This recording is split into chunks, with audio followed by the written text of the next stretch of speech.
بسم اللہ الرحمن الرحیم۔ السلام علیکم سامعین، یہ ہے کاشانِ بصیرت کا یوٹیوب چینل۔ جس کتاب کو ہم مل کر پڑھ رہے ہیں اس کا نام ہے پاکستان کے دینی مسالک، جس کی تحقیق و تالیف ثاقب اکبر صاحب نے کی ہے۔ ان میں ہم مختلف مذاہب کے بارے میں جان رہے ہیں۔ بریلوی مذہب پڑھ لیا، دیوبندی مذہب کو بھی ہم مکمل ریڈ کر چکے ہیں، اور اب ہم پڑھ رہے ہیں مذہب اہل حدیث کے بارے میں معلومات۔ اس کو پڑھتے ہوئے ہم پیج نمبر 164 پر آ گئے ہیں، اور یہ ہے ریڈنگ کا پارٹ نمبر 17۔ ساتھ ساتھ میں بتاتی چلوں کہ ہم نے جب ریڈنگ کا آغاز کیا تھا مذہب اہل حدیث کو پڑھنے کے لیے، تو تعارفی امور کو ہم نے پچھلی ریڈنگ میں پچھلے پارٹ میں پڑھنا شروع کیا تھا، کہ جس میں بر صغیر میں اہل حدیث کے حوالے سے پڑھ رہے ہیں، ہم جان رہے ہیں۔ اور آئیے اب ہم باقاعدہ ریڈنگ کا آغاز کرتے ہیں۔ لکھا ہے مولانا عبد الرحمن مدنی نے اس بات کو اپنے انداز سے یوں بیان کیا ہے کہ بر صغیر پاک و ہند میں شاہ ولی اللہ کی تحریک نے قرآن مجید کی تفسیر و تعبیر کے سلسلے میں جو انداز اختیار کیا وہ دو حصوں میں تقسیم ہو گیا۔ ایک حصے کے مطابق قرآن کی تفسیر و تعبیر میں حدیث و سنت کا مقام حتمی ہے۔ ان وسعتوں کو جانا اور پہچانا جانا چاہیے جو اس میں موجود ہیں، اور جو ائمہ فقہا ہیں ان کا مطالعہ اس لیے کیا جائے کہ اصل میں وہ تمام کے تمام پہلو جو کتاب و سنت کے اندر موجود ہیں انہیں ائمہ نے اپنے اپنے فتووں اور آراء میں ظاہر کیا ہے۔ ہم آ گئے پیج 165 پر۔ ظاہر کیا ہے اس حصے کے نزدیک شاہ ولی اللہ کی تحریک کی جو وسعت تھی وہ حقیقت میں قرآن و سنت ہی کی ایک وسعت تھی۔ یہ ذہن کافی وسعت والا ہے، اور اس کے مطابق ائمہ فقہا میں سے ہر ایک شخص کی بات لی جا سکتی ہے جس کی بات کتاب و سنت سے تائید حاصل کرتی ہو۔ شاہ ولی اللہ کے ایک پوتے شاہ اسماعیل شہید ہیں، اور دوسرے بڑے بیٹے شاہ عبدالعزیز کے نواسے شاہ محمد اسحاق ہیں۔ شاہ اسماعیل شہید نے علمی اور تبلیغی کام تو کیا، لیکن اس دور میں حکومت الہی کے قیام کی جو کوششیں ہوئیں وہ زیادہ تر اس طرف نکل گئے۔ ان کے بڑے بیٹے شاہ عبدالعزیز جو ان کے بعد صاحب فتویٰ بھی تھے، ان کے نواسے محمد اسحاق دہلوی نے تدریس کے ذریعے سے کتاب و سنت کی وسعت کا یہ مشن جاری رکھا۔ یہ میں پھر سے بتا دوں کہ یہ جب میں نے جملہ پڑھا تھا اس میں یہ بریکٹ میں تھا کہ جو ان کے صاحب فتویٰ بھی تھے، یہاں تک کا ورڈ بریکٹ میں تھا، اور اس کے بعد ہم نے اسے مکمل کیا تھا کہ ان کے نواسے محمد اسحاق دہلوی نے تدریس کے ذریعے سے کتاب و سنت کی وسعت کا یہ مشن جاری رکھا۔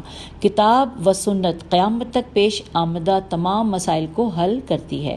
دہلی میں انہوں نے جو مسند قائم کر رکھی تھی اسے مسند شاہ اسحاق، یہ ورڈ مسند شاہ اسحاق انورٹڈ کاما میں ہے، تو اس رکھی تھی اسے مسند شاہ اسحاق کہتے ہیں۔ 1842 عیسوی میں شاہ اسحاق دہلوی ہندوستان چھوڑ کر حرمین شریفین ہجرت کر گئے تو ان کی مسند خالی ہو گئی، جس پر مولانا سید نذیر حسین دہلوی بیٹھے۔ انہوں نے وہی دعوت دی کہ کتاب و سنت تمام پیش آمدہ مسائل کا واحد حل ہے، جس میں اجتہاد کے ذریعے تمام وسعتیں حاصل کی جا سکتی ہیں۔ ائمہ فقہا کی آراء انہی وسعتوں کی ایک جھلک ہے جو اپنے اپنے زمانے میں سامنے آتی رہیں۔ نیکسٹ آگے پیراگراف لکھا ہے کہ مولانا عبد الرحمن مدنی کو یہ قبول کرنے میں کوئی باک نہیں، بے الف کاف لکھا ہوا ہے یہاں پہ، باک نہیں کہ، اب جو کہ ہے وہ انورٹڈ کاما میں لکھا ہوا ہے، 2 لائنوں پہ جملہ ہے، آئیے پڑھتے ہیں۔ لکھا ہے کہ 1857 سے پہلے نہ کوئی اپنے آپ کو بریلوی کہلاتا تھا، نہ دیوبندی اور نہ اہل حدیث، صرف یہ تھا کہ صرف ایک طرف سنی ہے اور ایک طرف شیعہ، یہاں پہ انورٹڈ کاما کلوز ہو گیا۔ پھر نیچے لکھا ہے کہ بعض علماء بر صغیر میں اٹھنے والی نئی فکری تحریک کو حضرت شیخ احمد سرہندی الملقب بمجدد الفسانی کی اکبر بادشاہ کے دین الہی پھر انورٹڈ کاما میں دین الہی کے خلاف کی جانے والی جد و جہد سے جوڑتے ہیں۔ چنانچہ مولانا عبد الرحمن مدنی کہتے ہیں کہ شیعہ سنی کی آپس میں قربت پیدا کرنے کے لیے اکبر نے دین الہی تیار کیا تھا، جس کے ذریعے اس نے نہ صرف شیعہ سنی کو قریب کرنے کی کوشش کی بلکہ ہندوازم کو اور مسلمانوں کے ہاں سے صوفی ازم کو لے کر دین الہی بنا لیا۔ اس دین الہی میں جو عقیدہ و عمل پیش کیا گیا وہ اسلامی تعلیمات کے مخالف تھا، جن میں بادشاہ کو ذل الہی قرار دے کر سجدہ کرنے کو کہا گیا تھا۔ لہٰذا اس کی روک تھام کے لیے مجدد الفسانی نے بڑا جہاد کیا اور یہ موقف اختیار کیا کہ ایک طرف شریعت ہے اور ایک طرف صوفیانہ نکتے یا طریقے ہیں۔ صوفیانہ نکتے کو وہ ابن عربی کی کتاب فصوص الحکم کی مناسبت سے فیسواد ورڈ جو ہے انورٹڈ کاما میں فس کہتے تھے، جس کی جمع فصوص ہے۔ ان کا مشہور مقولہ ہے کہ انورٹڈ کاما میں کہ فصوص کو نصوص سے تابع کرو، انورٹڈ کاما کلوز۔ آگے لکھا ہے نصوص سے ان کی مراد کتاب و سنت کی تعلیمات ہیں اور فصوص سے مراد صوفیانہ نکتے ہیں۔ ہم آگے پیج نمبر 166 پر لکھا ہے مجدد الفسانی کی تحریک زیادہ تر عقائد کی طرف رہی، اگرچہ انہوں نے غالیانہ تصور کی اصلاح کے لیے تصوف کا انداز نہیں چھوڑا۔ گویا تصوف کی اصلاح دوبارہ پڑھتی ہوں، گویا تصوف کی اصلاح تصوف سے ہوئی، یہ دونوں ایک ہی چیز لکھی ہے، تصوف کی اصلاح تصوف سے ہوئی، بلکہ یہ انداز شاہ ولی اللہ سے شاہ اسماعیل شہید تک کار فرما رہا۔ شاہ اسماعیل شہید کی کئی کتابیں ابقات عین بے قاف الف تے، یہ ورڈ انورٹڈ کاما میں ہے، کئی کتابیں ابقات وغیرہ تصوف کے موضوع پر ہیں۔ اسی طرح شاہ ولی اللہ کی کئی تصنیفات لمعات لام میم عین الف تے، لمعات سطعات سین توئے عین الف تے، لمعات سطعات اور ہمعات ہے میم عین الف تے۔ پھر دوبارہ پڑھتے ہیں تصنیفات لمعات سطعات اور ہمعات وغیرہ تصوف کے موضوع پر ہیں۔ یہی حضرات تفہیمات الہیہ، تصوف کی حقیقت اور صراط مستقیم کے ذریعے غالی تصوف کی اصلاح کرتے ہیں۔ آگے لکھا ہے کہ نیکسٹ پیراگراف میں کہ جہاں تک ممتاز احمد عبداللطیف کے اس خیال کا تعلق ہے کہ انورٹڈ کاما میں کہ حالات و ظروف نے ان شاہ ولی اللہ پر تصوف کا رنگ باقی رکھا، انورٹڈ کاما کلوز، اس کی توجیہ مولانا عبد الرحمن مدنی نے اپنے ان الفاظ میں کی ہے کہ کسی فکر کی اصلاح کی ابتدا ہمیشہ عوام کے ہاں معروف طریقوں ہی سے ہوتی ہے۔ ولی الہی دور میں تصوف دین کاری کا نام تھا، لہٰذا انہوں نے اصلاح کے لیے تصوف کا لفظ نہیں چھوڑا بلکہ شریعت کی طرف پیش رفت کے لیے قرآن و حدیث کی ترویج کا پروگرام بنایا۔ چنانچہ شاہ ولی اللہ نے برصغیر کی سرکاری زبان فارسی میں قرآن کریم کا ترجمہ کر دیا، جسے اتنا خطرناک سمجھا گیا کہ جامد فقہ کے حاملین نے شاہ ولی اللہ پر کفر کا فتویٰ لگا کر ان پر قاتلانہ حملہ کروا دیا کہ انہوں نے عوام کے لیے قرآن میں غور و فکر عام کر دیا۔ اسی طرح جب شاہ اسماعیل شہید نے کتاب و سنت کی روح سے عوامی عقائد و اعمال کی اصلاح کی کوشش کی تو ان پر بھی قاتلانہ حملے ہوئے۔ اصل میں ان حضرات کی کتاب و سنت کے مطالعے کے ذریعے ساری کوشش اسلام کو خالص کرنے کی تھی۔ مقصد یہ تھا کہ اسلام کے حوالے سے جو نئی چیزیں پیدا ہوتی رہتی ہیں، اسلام کو ان سے اس طرح خالص کیا جائے کہ وہ بے آمیز ہو جائے، اور دوسری طرف جمود کو توڑنے کے لیے فقہ کو قرآن و حدیث پر پیش کر کے اجتہادی وسعتیں پیدا کی جائیں۔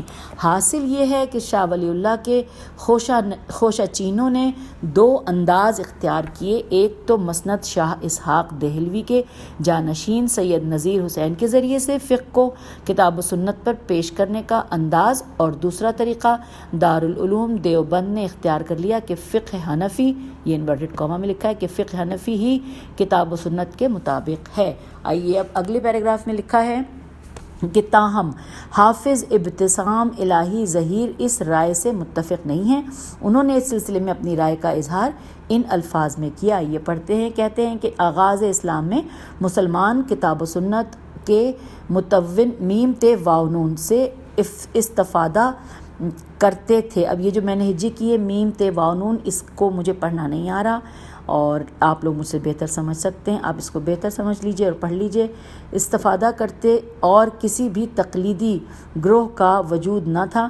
حضرت شاہ ولی اللہ نے بھی اسلام کی ابتدائی 3 صدیوں میں تقلید کی نفی کی ہے، اور یہی وجہ ہے کہ صحابہ تابعین اور تبع تابعین کو اسلاف یا سلف الصالح کہا جاتا ہے، اور اہل حدیث ان کے فہم کو بعد میں آنے والے ادوار کے علماء کے فہم پر ترجیح دیتے ہوئے سلفی کہلواتے ہیں، سین لام فے چھوٹی یہ کہلواتے ہیں۔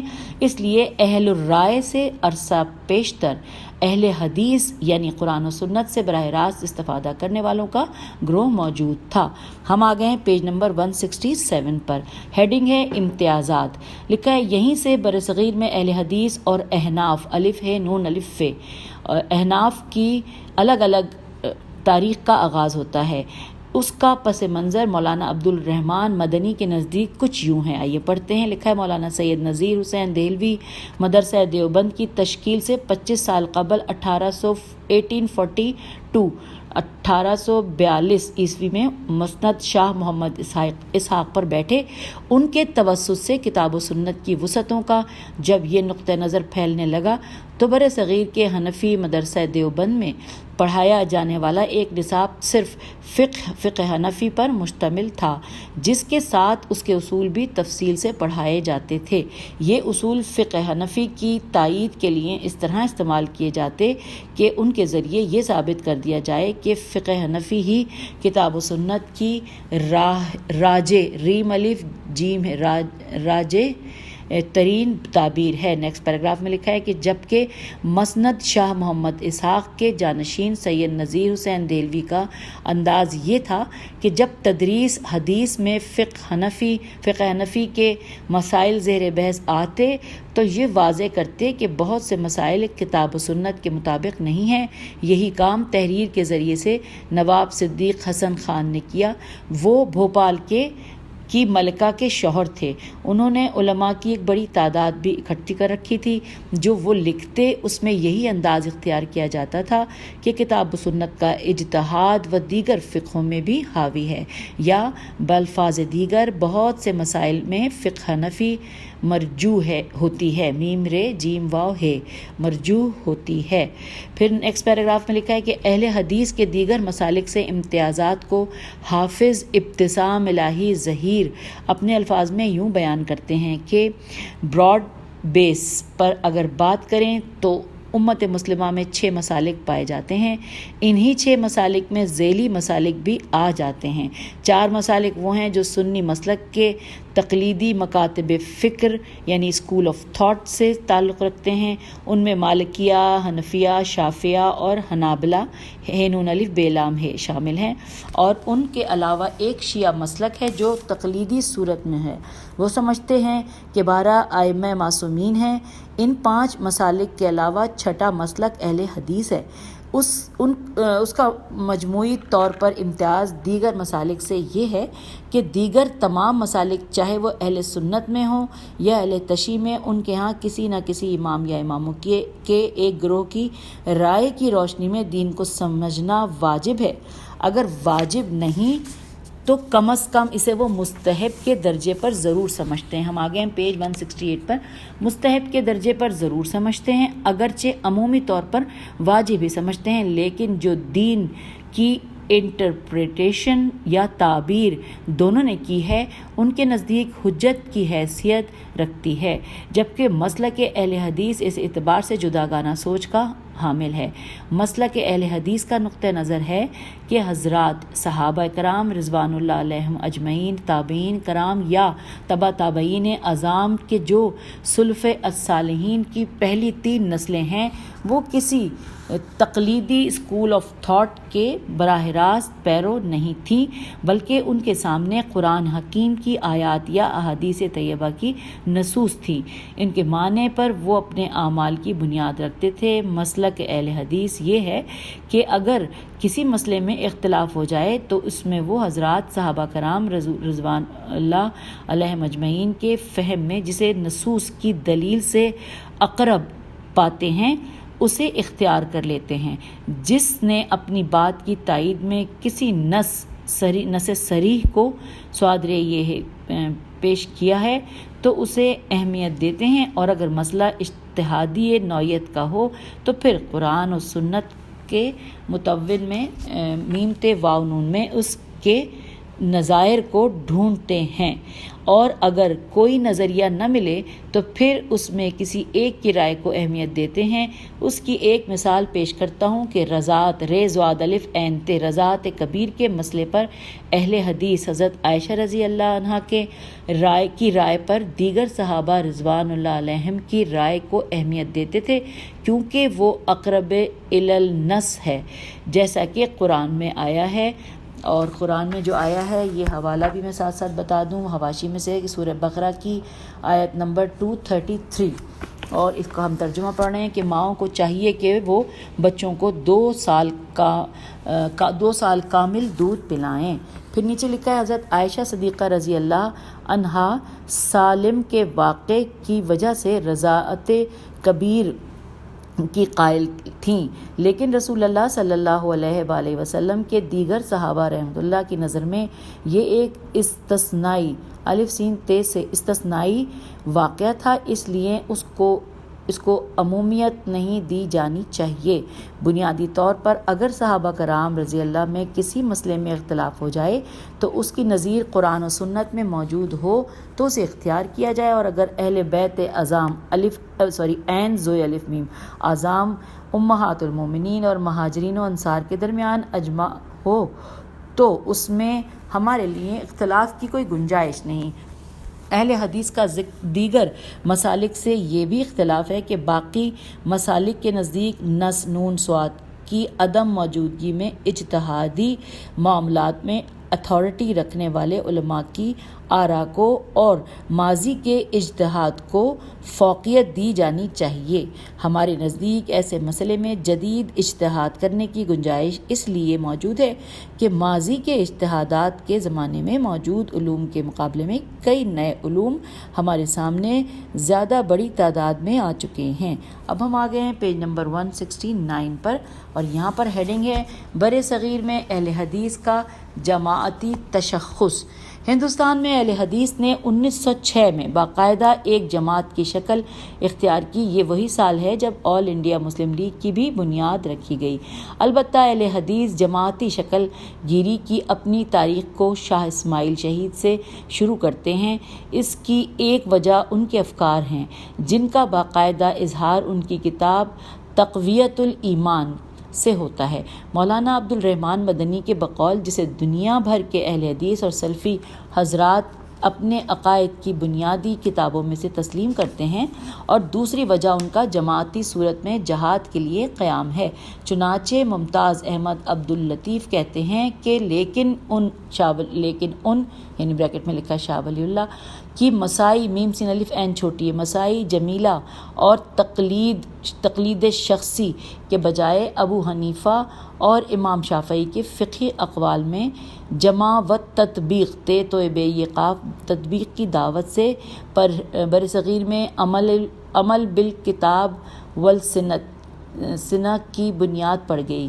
آگے چل کر جس بنیاد پر 2 شخصوں نے کتاب و سنت کی حسین و جمیل عمارت کھڑی کی، اور اسی کا نام موجودہ تحریک اہل حدیث ہند ہے۔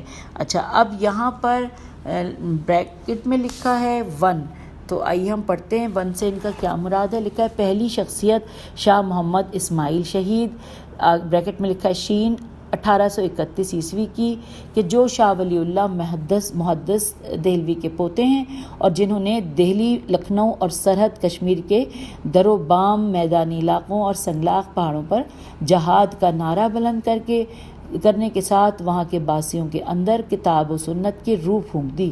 اس نسبت سے ان کے قافلے میں چاہے نہ چاہے شعوری یا غیر شعوری طور پر کتاب و سنت کے متوالوں کو محمدی نام سے پکارا جانے لگا، بلکہ انہوں نے اس سے پہلے ہی کتاب و سنت کی ترویج و اشاعت کے لیے ایک جماعت ڈال دی تھی۔ چنانچہ مولانا عبداللہ سندھی فرماتے ہیں کہ جب مولانا محمد اسماعیل شہید نے حجت اللہ البالغہ امام عبدالعزیز سے پڑھی تو اپنے جد امجد کے طریقے پر عمل کرنا شروع کر دیا۔ انہوں نے اپنی کتاب خاص جماعت بھی تیار کی جو حجت اللہ البالغہ پر عمل کر کے یہ لوگ شافعیہ کی طرح رفع یدین یہ دال یہ نون، اور اب اگلا سرا اس نے مٹا ہوا ہے کہ اور آمین بالجہر کرتے تھے، الف مد آ اور پھر جو اس کے بعد میم ہے یہ کیا ہے یا آئین ہے سمجھ میں نہیں آ رہا، بالجبر کرتے تھے جیسا کہ سنن میں مروی ہے۔ اس سے دہلی کے عوام میں شورش پھیلتی رہی، مگر حزب ولی اللہ کا کوئی عالم مولانا اسماعیل شہید اور ان کی جماعت پر معترض نہ ہو سکا۔ اور یہ حوالہ نمبر 9 ہے، حوالہ میں پڑھ رہی ہوں، نوٹ کر لیجئے۔ شاہ ولی اللہ اور اس کی سیاسی تحریک، طبع ثانی، صفحہ نمبر 105، بحوالہ حدیث اہل حدیث اور سیاست، اور صفحہ نمبر 59۔ تو آئیے اب آگے پڑھتے ہیں۔ لکھا ہے کہ خود سید احمد بریلوی شہید اپنے قافلے سے فرماتے ہیں کہ حدیث صحیح کے بالمقابل کسی بھی مجتہد کی تقلید ہرگز مت کرو اور اہل حدیث کو اپنا پیشوا بناؤ، اس سے محبت اور عقیدت رکھو، نیز تقلید از گردن خود باید انداخت، اپنی گردن سے تقلید پرستی کا قلادہ قاف لام الف دال ہے اتار پھینکو اور لشکر محمدی سے منسلک ہو جاؤ۔ اور یہ حوالہ نمبر 10 ہے، اس کو بھی میں آپ کو بتاتی چلوں۔ نمبر 10 میں صراط مستقیم، صفحہ نمبر 63، اور حوالہ ضمیر کا بحران، صفحہ نمبر 391۔ یہ میں نے آپ کو دے دیا حوالہ نمبر 10 کا، اور ہم نے اب مکمل کر لیا یہاں پہ پیج نمبر 169۔ اور اب ہم آگے ہیں پیج نمبر 170 پر۔ یہاں پہ نمبر 2 پہ لکھا ہے دوسری شخصیت۔ پہلی شخصیت تو ہم نے پڑھ لی نا، جن آپ لوگوں کو یاد ہے جو ابھی ہم نے پڑھی ہے، پہلی شخصیت شاہ محمد اسماعیل شہید کی۔ اب لکھا ہے یہاں پہ دوسری شخصیت سید نذیر حسین محدث دہلوی کی ہے، جنہوں نے نصف صدی تک شاہ ولی اللہ کی مسند تدریس پر فائز رہ کر کتاب و سنت کی شمع برصغیر کے ہر علاقے میں بلکہ بیرون ملک تک روشن کر دی۔ ان دونوں بزرگ ہستیوں کے ارشد تلامذہ کے دلوں میں دوبارہ اس کی ہجے کرتی ہوں، الف ر شین دال تے لام الف میم زے ہے، کے دلوں میں ایک اجتماعی پلیٹ فارم کے قیام کا جذبہ ہمیشہ کار فرما رہا۔ اگلے پیراگراف پہ لکھا ہے یہاں پر کہ سید نذیر حسین محدث دہلوی کے شاگرد رشید مولانا محمد حسین بٹالوی نے اس جماعت کے افراد کو ہندوستان پر قابض فرنگیوں کے چنگل اور جبر و استبداد سے نکالنے اور بچانے کے لیے حکومت وقت کے نزدیک وہابی نام کے بجائے اہل حدیث نام انتخاب کر کے پیش کیا، کیونکہ فرنگیوں، ہندوؤں اور خود جماعت کے مخالف مسلمانوں نے اس جماعت کا رشتہ نون جیم دال نجد کی وہابی تحریک سے جوڑ کر اس کو بیخ و بن سے اکھاڑنا چاہا کہ فرنگیوں کے نزدیک وہابی کا لفظ باغی کے ہم معنی تھا۔ آگے لکھا ہے نیکسٹ پیراگراف میں کہ لیکن اس جماعت کے اعلیٰ پیمانے پر باضابطہ تشکیل کی 2 کوششیں ہوئیں۔ پہلی کوشش کے بارے میں مولانا محمد فضل الرحمن سلفی لکھتے ہیں کہ مولانا عبدالعزیز رحیم آبادی مرحوم اگر ایک طرف تبلیغ اور مسلک عمل بالحدیث کی نشر و اشاعت میں مشغول تھے تو دوسری طرف جماعت کو ایک لڑی میں پرو کر رکھنے کی بھی فکر میں تھے۔ چنانچہ اس سلسلے میں جب بھی اس دور کے علماء کرام کسی مقام پر اکٹھا ہوتے تو اہم مسئلے پر بحث و تمہیس تے میم ہے یہ سواد ضرور ہوتی اور اس کی صورتوں پر غور ہوتا۔ اس سلسلے میں اس وقت جب آل انڈیا اہل حدیث کانفرنس قائم نہیں ہوئی تھی، ایک اجتماع مدرسہ احمدیہ آراہ میں اتفاقی طور پر ہو گیا، الف مد آ رے ہے، آراہ میں اتفاقی طور پر ہو گیا، تو وہیں یہ مسئلہ چھڑ گیا اور آخر یہ طے پایا کہ سردار جماعت کا انتخاب ہونا چاہیے۔ چنانچہ حضرت مولانا ابو محمد ابراہیم صاحب آروی، الف مد آ رے واو چھوٹی آروی، باتفاق سردار منتخب کر لیے گئے۔ اس انتخاب کا تعلق تنظیم جماعت سے تھا، تحریک مجاہدین کی طرف سے امیر الگ موجود تھے۔ مولانا آروی مرحوم جب ہجرت کر کے مکہ معظمہ تشریف لے گئے تو جس طرح مدرسہ احمدیہ کے اہتمام کا کام مولانا کو سونپ گئے، یہ سرداری بھی حوالہ کر گئے۔ اس لیے مولانا آروی کے بعد اس ذمہ داری کو انجام دیتے رہے، یہاں تک کہ مولانا مرحوم خود اپنے رب سے جا ملے۔ اور حوالہ بھی آپ کو ساتھ ساتھ ہی بتانا ہے کیونکہ ہم حواشی کو ساتھ ہی پڑھ رہے ہیں۔ حوالہ ہے نمبر 11 اور اس میں لکھا ہے مولانا عبدالعزیز رحیم آبادی حیات و خدمات، صفحہ نمبر 55 اور 56۔ اب آگے بڑھتے ہیں، لکھا ہے دوسری کوشش کے روح رواں ابو الوفا ثناء اللہ امرتسری ہوئے، جنہوں نے اپنے 7 روزہ اخبار اہل حدیث، یہ اہل حدیث انورٹڈ کاما میں، اہل حدیث کے ذریعے بار بار جماعت کے افراد خاص کر علماء کو جماعت کی تنظیم کی دعوت دی۔ جیسے اخبار کے مجریہ میں 5 اکتوبر 1906 کے اندر آپ نے فرمایا، اور جو ہم پڑھنے آ رہے ہیں آپ نے فرمایا، یہ پیج 171 پہ آ گئے، آپ نے فرمایا کہ اگر آپ حضرات اس تحریک کے مؤید ہیں، میم واو یہ دال، تو بہت جلد اس کے متعلق اپنی آراء سے مطلع فرمائیں تاکہ آراء کے جلسے میں جو ماہ شوال میں ہونے والا ہے، جس میں علماء اہل حدیث کی خاصی جمعیت ہوتی ہے، یہ تجویز پیش ہو کر پاس ہو جائے اور مناسب قواعد و ضوابط تیار ہو کر اہل حدیث کانفرنس کی بنیاد رکھی جائے۔ حوالہ ہے نمبر 12 اور 12 نمبر پہ میں نے آپ کو بتانا ہے کہ حواشی میں اس کا میں کون سی کتاب کا نام لکھا ہے، تو جی 12 نمبر پہ ہے دستور اساسی مرکزی جمعیت اہل حدیث ہند اور صفحہ نمبر 5۔ جی تو ہم نے یہ 12 نمبر پڑھ لیا۔ آگے لکھا ہے نیکسٹ اس میں کہ اس دعوت پر لبیک کہتے ہوئے جماعت کے ربانی علماء نے اپنی خوشی کا اظہار کیا اور بھرپور الفاظ میں تائید کی، جیسے مولانا عبدالعزیز رحیم آبادی نے لکھا کہ 26 اکتوبر 1906 کے اخبار اہل حدیث میں آپ نے اعلان فرمایا، پرچہ اہل حدیث میں کانفرنس کا مضمون میں نے دیکھا، میں اور میرے احباب اس میں متفق ہیں، بلا شبہ اچھی تجویز ہے، جناب حافظ عبداللہ صاحب کو بھی اتفاق ہے، جناب شاہ عین الحق صاحب اور مولوی عبدالحکیم صاحب بھی اعلی حاضہ القیاس اتفاق کریں گے، وسلام۔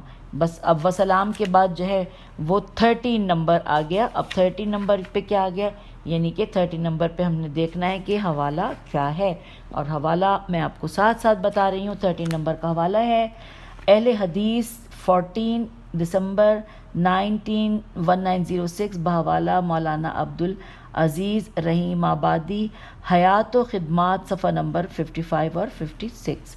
چلیں جی اس کے بعد ہم آگے چلتے ہیں۔ یہ ہم نے پڑھنے کے بعد آگے ہمیں جانا ہے، اور آگے آپ سوچ رہے ہوں گے میں اتنا ٹائم کیوں لے رہی ہوں، اصل میں جب ہم حوالہ پڑھنے جاتے ہیں تو صفحہ پلٹ جاتا ہے۔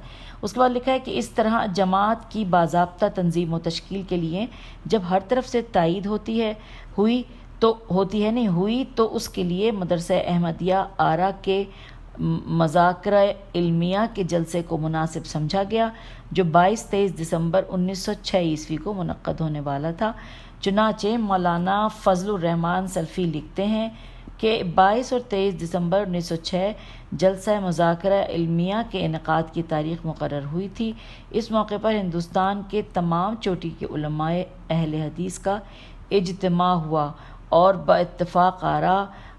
باتفاق آراء کانفرنس کی تجویز منظور ہو گئی، اور حافظ عبداللہ صاحب غازی پوری کانفرنس کے صدر منتخب ہوئے۔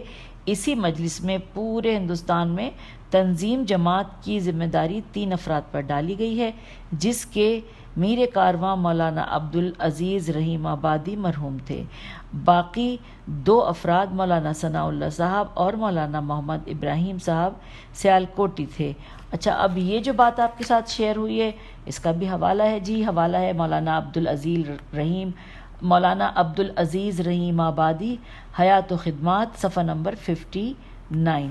ٹھیک ہے جناب، آگے چلتے ہیں۔ لکھا ہے مرکزی جمعیت اہل حدیث ہند کے دستور اساسی کے مقدمے میں اس کارروائی کی وضاحت یوں کی گئی ہے کہ اس تحریک کی پرزور تائید ہوئی اور آخر ماہ دسمبر 1906 مدرسہ احمدیہ آرا صوبہ الف مدہ رے ہے، آرا صوبہ بہار کے سالانہ جلسے کے موقع پر اب اہل حدیث کانفرنس، یہ جو ورڈ ہے اہل حدیث کانفرنس یہ انورٹڈ کاما میں ہے، اہل حدیث کانفرنس نام کی ایک محفل منعقد ہوئی جس میں آل انڈیا اہل حدیث کانفرنس کی تاسیس عمل میں آئی۔ ہم آ گئے پیج نمبر 172 پر، تاسیس عمل میں آئی اور فخر الامثال بقیت السلف امام علامہ حافظ عبداللہ غازی پوری کانفرنس کے صدر اور نازش مسلک سلف شیر سین لفے شیر پنجاب حضرت مولانا ابو الوفا ثناء اللہ امرتسری ناظم مقرر ہوئے اور ایک باضابطہ پروگرام کے تحت تبلیغی دورے شروع ہوئے اور دین خالص کی نشر و اشاعت کا کام جاری ہوا اور الحمدللہ ان کی جد و جہد برابر ہوئی۔ اللہ تعالیٰ نے ان کی کوششیں مشکور فرمائیں، اس سے مسلک سلف اور تحریک اہل حدیث کو بڑا عروج و فروغ حاصل ہوا، اور یہ ہے حوالہ نمبر 16 اور 16 پہ آپ کو حوالہ میں ابھی بساسا بتا رہی ہوں کیونکہ وہ آپ پیج آگے 16 پہ دستور اساسی مرکزی جمعیت اہل حدیث ہند صفحہ نمبر 5۔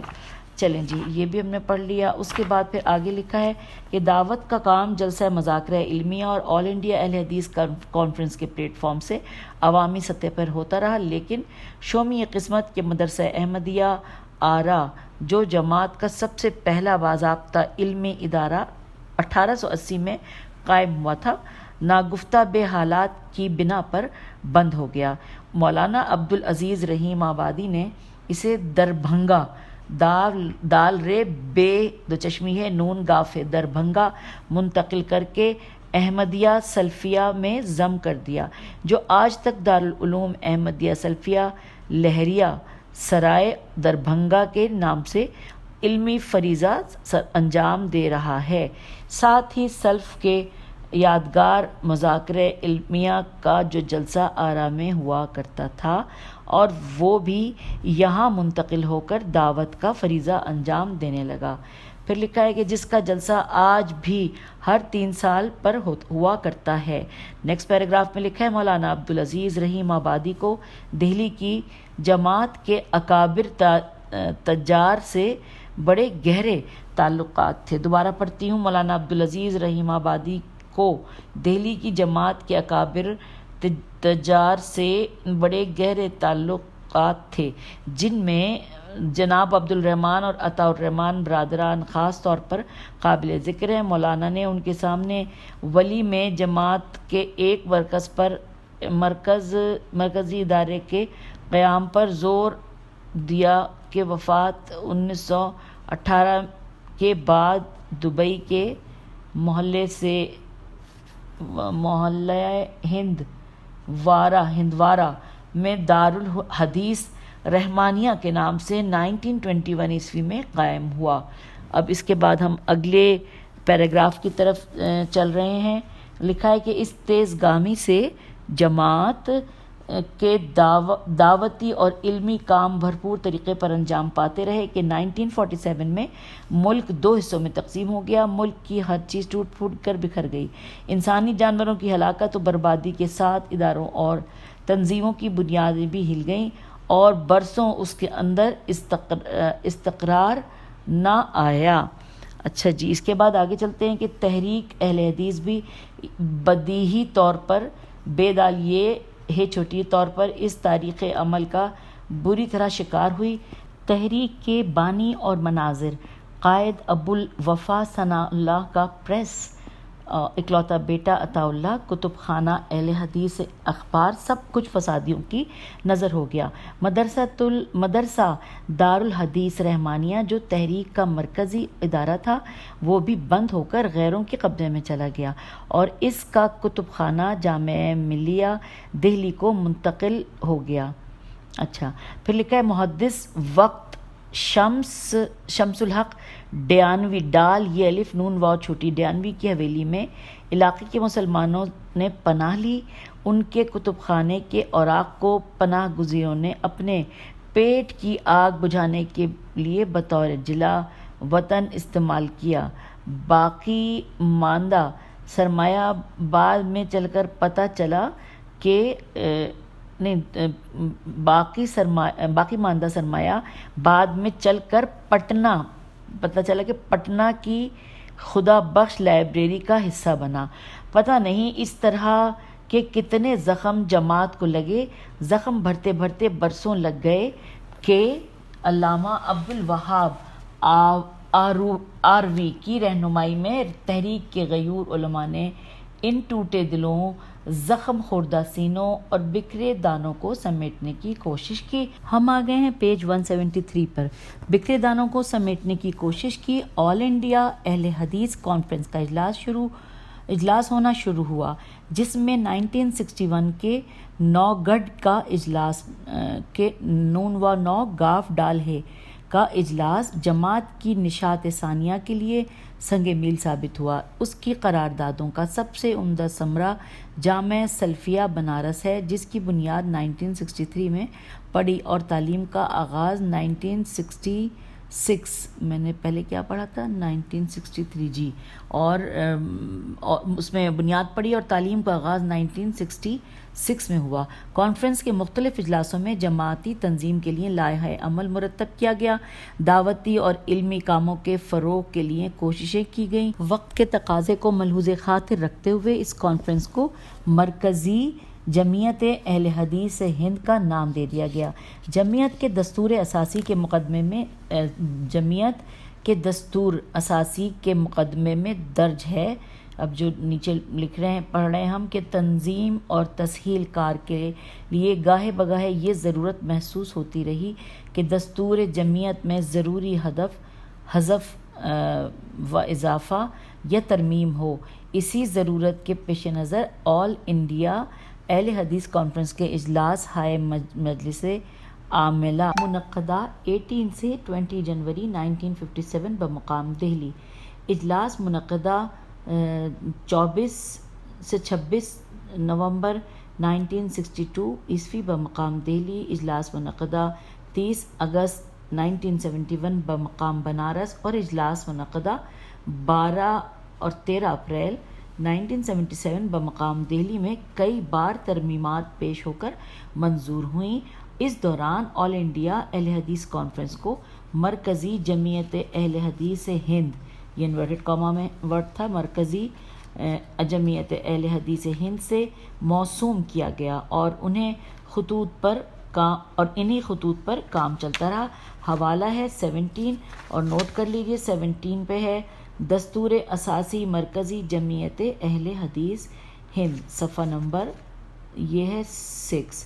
تو اب ہم آگے چلتے ہیں، اور لکھا ہے کہ اب اس نئے نام اور دستور کے مطابق پورے ہندوستان میں جمعیت کا کام ہونے لگا۔ دہلی میں اس کا مستقل دفتر، جریدہ ترجمان، مکتبہ ترجمان اور دیگر شعبہ جات اپنی منزل کی طرف رواں دواں ہیں، اور لکھا ہے ساتھ ساتھ الحمدللہ۔ اور اب ہم اس کے بعد ریڈنگ جو ہے وہ انشاءاللہ کل کریں گے۔ آج اجازت دیجیے، خدا حافظ، فی امان اللہ۔